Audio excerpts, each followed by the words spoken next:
బనకచర్ల పైన Revanth Reddy double stand అన్నది triple stand ఎట్లా ఉన్నది ఏ రకంగా ఉన్నదో ఒకసారి చూద్దాం మిత్రులారా. ఇక్కడ చూడండి, ఇగో ఏమంటున్నాడు, చంద్రబాబుతో రేవంత్ మ్యాచ్ ఫిక్సింగ్ చేసుకున్నాడని చెప్పేసి బీఆర్ఎస్ వాళ్ళు చెప్తా ఉన్నారు. తెలంగాణకు ద్రోహం చేసేందుకు కుట్ర చేస్తున్నాడు. ఢిల్లీలో బనకచర్ల భాగవతం బయటపడింది. బాబుతో రేవంత్ లోపాయికారి ఒప్పందం.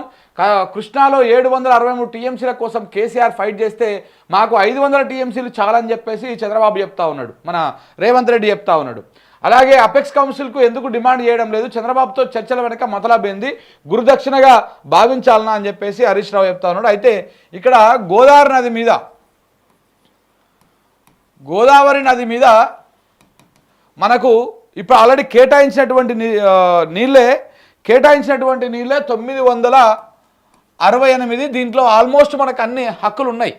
ఈ 968 టీఎంసీలకు హక్కులు ఉన్నాయి మనకు. ఇక్కడ అవి కాకుండా వరద జలాలు, సముద్రంలో వృధాగా పోయేటువంటి వరద జలాలు 3000 టీఎంసీలు ఉన్నాయి.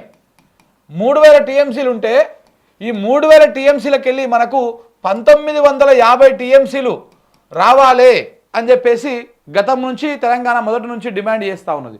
అయితే ఈ రెండు కలుపుకుంటే మనకు అయ్యేది 2800 టీఎంసీలకు అటు ఇటుగా అవుతుంది. మనకు 2800 టీఎంసీలు మనకు కావాలి ఏది గోదావరి నదిలో. కానీ వీళ్ళు ఏం చేస్తూ ఉన్నాడు ఇప్పుడు రేవంత్ రెడ్డి గారు, మాకు 2800 టీఎంసీలు అవసరం లేదు, 1000 టీఎంసీలు చాలు, మాకు 1000 టీఎంసీలకు ఎన్ఓసి ఇచ్చేసి, బ్లాంకెట్ ఎన్ఓసి ఇచ్చేసి మీరు మిగతాన్ని మీరు వాడుకోండి అని చెప్తా ఉన్నాడు అనమాట. ఆల్రెడీ ఇప్పుడు వాళ్ళు ఇచ్చేది ఎన్ఓసి 1000 టీఎంసీలకి, ఆల్రెడీ ఇక్కడ 1000 టీఎంసీలకు మనకు ఉన్నది 968 టీఎంసీలకు మనకు ఆల్రెడీ అప్రూవల్స్ ఉన్నాయి, అనుమతులు ఉన్నాయి, హైడ్రాలజీ పర్మిషన్స్ కూడా ఉన్నాయి. కానీ ఇప్పుడు ఏమంటా ఉన్నారు రేవంత్ రెడ్డి గారు, 1000 టీఎంసీలు చాలు, మాకు 1000 టీఎంసీలకు మాకు అనుమతులు ఇవ్వండి అంటున్నాడు. 1000 టీఎంసీలకు ఆల్రెడీ ఉన్నాయి. ఇక నువ్వు కొత్తగా అడిగేటిది ఏముంటుంది?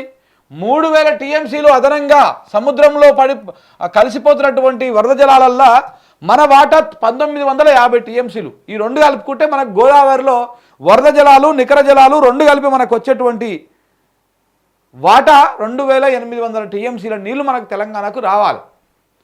2800 టీఎంసీలు రావాల్సిన చోట 1000 టీఎంసీలు ఇవ్వండి చాలు అని చెప్పేసి మాట్లాడితే ఎట్లా? ఇగో ఆయన ఏ రోజు అన్నాడు చూడు, మన బుధవారం నాడేమో మాకు కుదరదు అని చెప్పిండు, మొన్న గురువారం నాడేమో ఏమన్నాడు, గురువారం నాడేమో ఇచ్చంపల్లి నుంచి తీసుకోండి కావాలంటే మీరు అని చెప్పేసి చెప్పిండు. ఇచ్చంపల్లి నుంచి ఎట్లా ఒప్పుకుంటారు? ఇచ్చంపల్లి కడితే మొత్తం ఈడ మేడిగడ్డ కూలేపోతుంది, మేడిగడ్డ మొత్తం మునిగిపోతుంది. ఇవాళనేమో మీరు రండి మాట్లాడుకుందాం, ఇద్దరం కలిసి కూర్చొని మాట్లాడుకుందాం అని చెప్తున్నాడు. అసలు నువ్వు ఆయన మాట్లాడుకోవడం, అపెక్స్ కమిటీ పిలవండి, అధికారికంగా పిలవండి, మీ ఇద్దరు కలిసి కూర్చొని ప్రైవేట్గా లోపాయికారు ఒప్పందం చేసుకుంటామంటే తెలంగాణ సమాజం చూస్తూ ఊరుకోదు.